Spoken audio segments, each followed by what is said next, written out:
We are going to work today on a picture, and here is a photograph, and give it what's called the Hayes Island effect. And that ends up looking like, I will minimize this, this is Hayes finished. So you see we have a sort of a sketch colored water painting effect with a little vignette around it. And this is called the Hayes Island effect, and it was created by a Photoshop user in Wales, which is in the United Kingdom, and he has won a lot of awards for it. It has a very nice effect, as you can see, and you could use it on a lot of pictures and for general effects. And we are actually we're lucky enough to work on the very picture that he won all his awards with. So this is Hayes Island, this is a snack bar called Hayes Island Snack Bar, as you can see. Hayes Island is an island in Cardiff, which is in South Wales, just for your information. So I will put my finished away, and there we have it. You do not have to use this one, remember, you're going to do two altogether, but feel free to use this one if you want to put the Hayes Island effect on the Hayes Island snack bar. We're going to zoom out now, so Control on the keyboard and that minus key. There, it's actually at 25%. If I zoom in using the plus, see how big it is? That's it at 100%. So zoom out a little bit till it's containable, and we can see it all. Okay, we do not want all of this tree in here because it's just too big. It takes up too much of a portion of the picture. And we don't want this bin here. In America you call bins trash cans. So I'm going to be calling it a bin. We need to crop out most of them. So this is the crop tool. There we have it. And what you'll do is draw a square trying to omit the bin and part of the tree. Okay, now don't hit enter at this point. If you don't like that effect, you can stretch it like this and take more, or you can just, with the move tool, move it into place. I want more of the tree, I want less of it, and that is about me. A little bit less tree. Okay, when you're happy, double click to embed. Fabulous. Let me zoom a little bit. And there we have it. Alright. Good to go. I'm going to duplicate this 3 times. So I could go like this. You could go Control J. You could go that way. Once, twice. Background copy 1, background copy 2, background copy 3. Okay. So background, actually, I'll delete one. No, we need 3 copies. Duplicate it 3 times. Control J, Control J, Control J.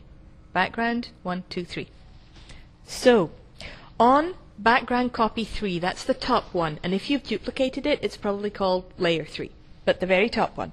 We're going to put a filter and a blur on there. Filter, blur, and then we want what's called a smart blur. And here the mode, you can move this around and you can see the mode is going to be edge only. So that's only going to pick out the little edges. It's going to give us black color with white lines. I'm going to go for a radius of 3, and the threshold will be 25, which is the default, and we'll keep it at low quality. Mode only, edge only, okay. In rendering, there we have. Now we have black color with white lines. We want to invert that. So you could go, I think it's Control I, but image, and then adjust, and then invert. There, and it is Control I. Good thing to get to know these shortcuts, they do help. There we have it, that is perfect, that's exactly what we want. And now we're going to start applying filters on the other copies. So on to background 2, that's the second one from the top. And what we'll do is go up to filters, and we're going to get that nice dry brush effect that we saw. So go to artistic, and then you want dry brush. There, third one down. And then you click on it to activate, and here we have the effect. The brush size, I'm going to keep at 2, 8, and 1, and then you can see, if I scroll up, you can see the faces. There's that lady, and you see she's actually quite sharp. When I let go, there she becomes a kind of a blurred effect, and then OK to embed that. And it takes a little while. There. Now you can see the effect that we've had. I'm going to hide background copy 2, and I'm going to work now on background copy, which is just the JPEG, the photograph image. So on that one, which is the one above the background, if it might be layer 1 or it might be background copy, we're going to go up to, we're going to adjust the hue and saturation, which is a Control U, but image, adjust, hue and saturation, Control U is the shortcut.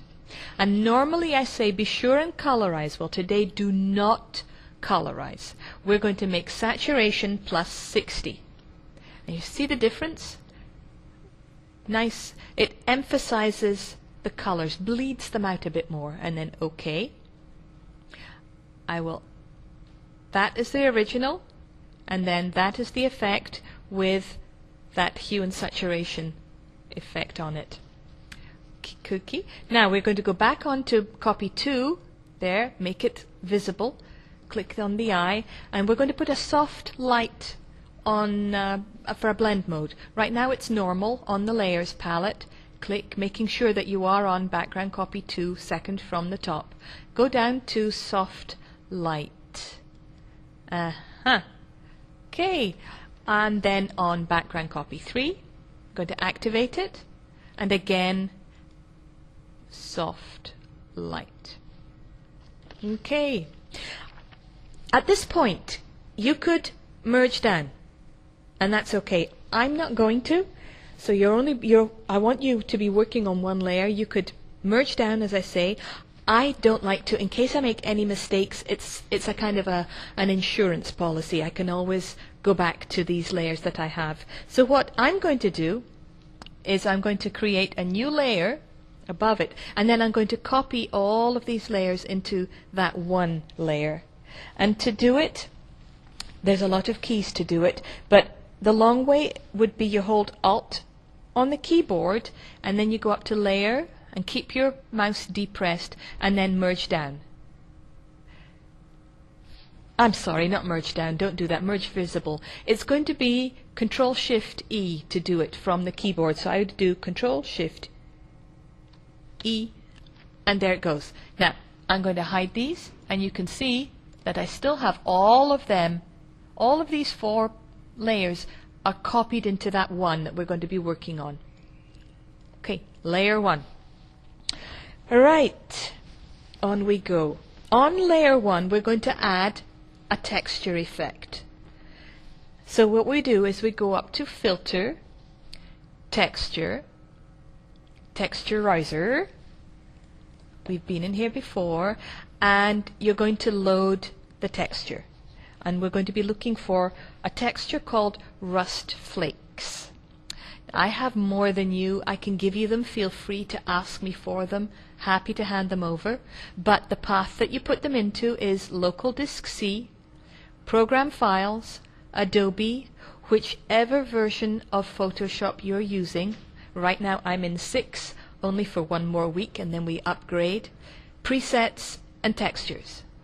Okay, so that is the path that we're looking for.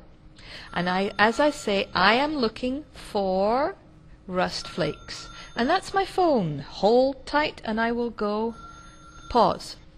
Okay, I am back. I am back. Oh, look at this one. Irish, short hair, shingles. That would be a face of zits.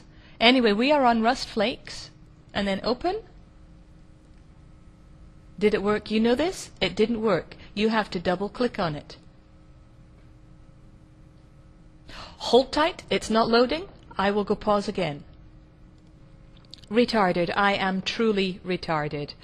I worked out what happened. You go to Filter, Texture. What a bird brain.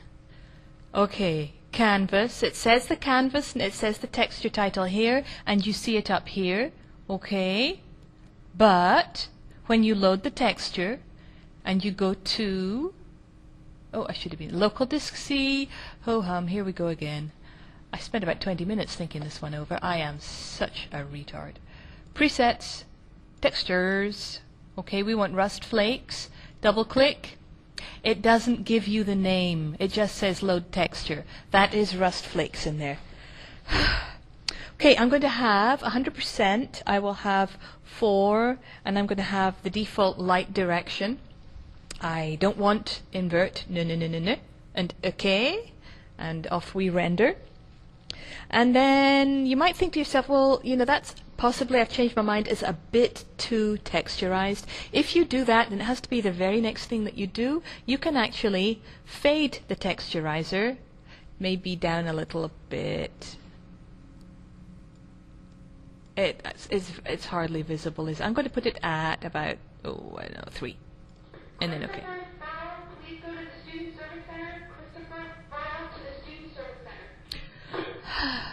Okay. Right, and that is our Hayes Island effect. There we have it. All that remains now is for us to put our vignette on. And a vignette is just, it's basically, it's a spiffy word for another border around it. Let's see if I can make this just a tad bigger. Super. Okay, the vignette. Alt space, we're zooming out. We want another layer on top of here. There it is, it's layer 2. You can double click. Ooh, wrong. Cancel. We'll just leave it a double click. You want the rectangular marquee tool, which is, here it is here, rectangular marquee tool. And we want a big square all around it, because we're going to have just a tiny amount. Let me pull up and show you the effect, which is, it's in the V drive.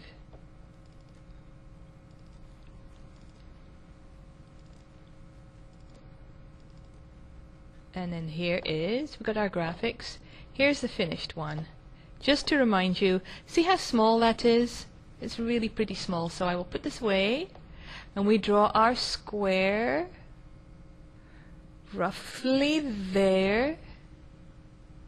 Okay, when we're happy. Now, nice big square, and then we need to invert this, because right now, if we apply something, it goes inside the marching ants. We want it to go outside the marching ants. So what we want to see is a double row of marching ants all the way around. And to get that, is it Control I? Let's go up to Select, and then Inverse. So Control Shift I to get it. There we have our double row of marching ants. So anything, any color that we apply on this is going to go between those two marching ants instead of all over the picture. Okay, now choose your color that you want, and I'm going to have, will I just have plain old white? I'll have white. Plain old white. But up to you. You might want to pick, you know, a good idea would be to pick a color that's in here already. You might want to do that. You just click with the eyedropper, and that might be an idea. You know, I'm going to do that. Skip white, boring old blah white, or this creamy kind of effect. I'll go with the blue. Yeah, lighter. When you're happy, I'm delighted. And then okay, so now we have the color picked for our vignette. We have our paint bucket, but if we apply it right now, those lines are going to be really hard. We want a nice feathery effect. So how do we get our feathers? Select feather, Alt Control D, and I'm going to have a nice big one. I've been in here before. 20 pixels does me fine. Up to you, whatever you want. And there, see, it's rounded more. So go get your paint bucket, click on the paint bucket tool, and then click, and then it goes. And then deselect it, Control D to deselect, and you have your nice vignette. I might even adjust the opacity of this top layer, give it a faded effect coming in. Fab. Okie dokie, that is your Hayes Island effect. Save as a JPEG. Thank you very much.